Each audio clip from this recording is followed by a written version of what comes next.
कि हमारे अधिवक्ता संघ अयोध्या का कोई भी अधिवक्ता ये राम जन्मभूमि चोरी के अभियुक्तों की डिफेंस की ओर से वकालत नहीं करेगा। वकालत करने के वकालतनामा दाखिल करने, अब चूंकि भीड़ है तो इसीलिए ले रहे हैं, वकालतनामा दाखिल करने पर प्रत्येक नाम पर प्रमोशन स्वरूप अधिवक्ता संघ को वो 5 लाख रुपए प्रत्येक नाम से वो जमा करेगा। एक पैनल बनाया गया है जिसमें कम से कम 15 अधिवक्ता हैं, वो लोग प्रोसिक्यूशन की पैरवी करेंगे। उसमें तमाम नाम दिए गए हैं। ये कमेटी समेत 12 अन्य लोगों को शामिल किया गया है कि वो श्री चंपत राय, श्री गोपाल राव और श्री अनिल मिश्रा के विरुद्ध 173 में पहले तो वो एप्लीकेशन देंगे कि मुकदमा दर्ज किया जाए। अगर नहीं दर्ज होता है तो 173 में वो दाखिल करके इन तीनों के खिलाफ मुकदमा दर्ज कराएंगे।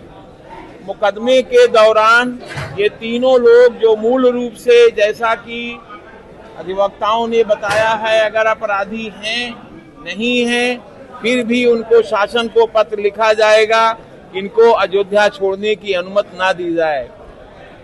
आगे चल के ये है कि SIT जांच से लोग संतुष्ट नहीं हैं, सेंट्रल को पत्र लिखा जाएगा कि CBI जांच कराएं। इलाहाबाद में याचिका में जो निर्णय आज होना है, वो निर्णय होने पर यदि CBI की जांच नहीं हुई या आदेश नहीं हुआ तो फिर अधिवक्ता संघ एक याचिका माननीय सर्वोच्च न्यायालय में प्रस्तुत करेगा जिसमें CBI जांच की वो मांग करेगा, जिससे सही अभियुक्तों का खुलासा हो पावे। यहाँ तक कि और जहाँ तक कार्यवाहियां जो कमेटी गठित की गई है, जो भी आवश्यकता राम जन्मभूमि में पहले से और तमाम जगह पर चोरी और ठगी हुई है, उसकी भी जांच के लिए शासन को पत्र लिखेगा। यही तय किया गया है। इसी के साथ आज की कार्यवाही समाप्त की जाएगी। आगे के न्यायालय में जाएंगे तो ये कमेटी आगे के न्यायालय में भी कार्यवाही करेगी। उनके खिलाफ जो भी प्रोसिक्यूशन की ओर से करने की आवश्यकता होगी, वो संघ अपने खर्चे से यही कमेटी को दे करके पैरवी कराएगा। माननीय सर्वोच्च न्यायालय तक अधिवक्ता संघ अयोध्या जाएंगे।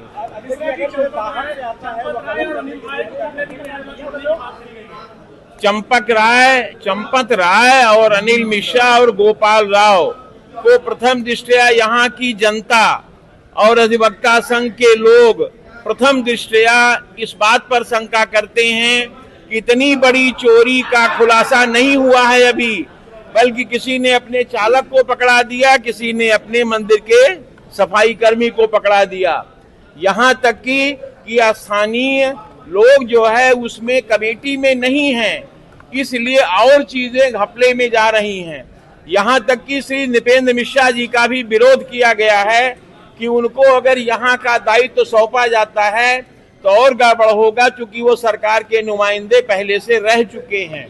और प्रश्न पूछिए कुछ। बताइए सर, अगर जो बाहर का अधिवक्ता यहाँ पर आता है, बाहर का अधिवक्ता आएगा तो बाहर के अधिवक्ता के आने पर जो यथोचित होगा वो प्रोसिक्यूशन कमेटी जो बनाई गई है वो उत्तर देगी, और उनकी भी हम लोग जांच कराएंगे कि वो गवर्नमेंट से या विश्व हिंदू परिषद से या राम जन्मभूमि से कहां से जुड़ेंगे।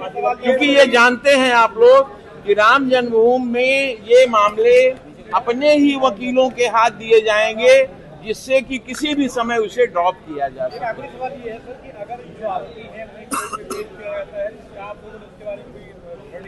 नहीं कोर्ट पर पेश किया जाता है तो ये मैटर अंडरस्टूड है, जो जनता कहेगी वो किया जाएगा। जनता का मतलब वकील प्लस यहाँ अयोध्या वासियों से चर्चा को सुनिए कि चंपत राय, ये गोपाल राव और अनिल मिश्रा के बारे में उन लोगों की क्या धारणा है, सुन करके भी इसमें जोर दीजिएगा कि लोग जगह जगह पर, फुटपाथ पर, स्टेशन पर, तहसील में, हर जगह एक बात की चर्चा है कि मंदिर में पैसा ना दो क्योंकि वहाँ चोरी हो जाती, वही के लोग खा जाते। अधिवक्ता संघ क्या मान चुका है कि चंपत राय दोषी है?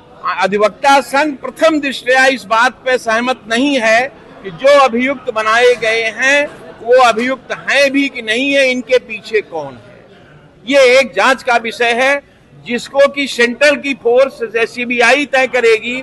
अगर एसआईटी का गठन ना हुआ होता तो शायद सीबीआई अगर जांच की होती तो स्थिति आज और भी क्लियर होती, लेकिन चूंकि स्टेट ने इसलिए एसआईटी गठन तुरंत कर दिया कि ये सेंट्रल के हाथ में न जाने पाए। आरोपियों के लिए फिर पैरवी करेगी, आरोपियों के लिए विरोध में पैरवी करेंगे।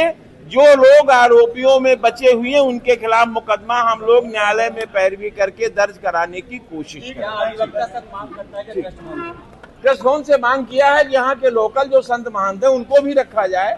ट्रस्ट में सारे बाहर के लोग हैं, अंदर की बात कोई जान नहीं पाता है, इसी से कोई सही चीज का खुलासा नहीं हो पाता है। फिर जांच भी वही लोग करते हैं, वो लोग बच भी जाते हैं, फिर वो लोग ये कहते हैं कि भाई हम लोग तो दोषी जांच में नहीं पाए गए। लेकिन जांच अगर सीबीआई करेगी, सेंट्रल की फोर्स करेगी, तभी तो क्लियर होगा। आज अभी बिल्कुल क्लियर नहीं है कि ये अभियुक्त जो बनाए गए हैं ये वाकई में दोषी हैं या अथवा थोड़े 1% या आधा % में शायद हों।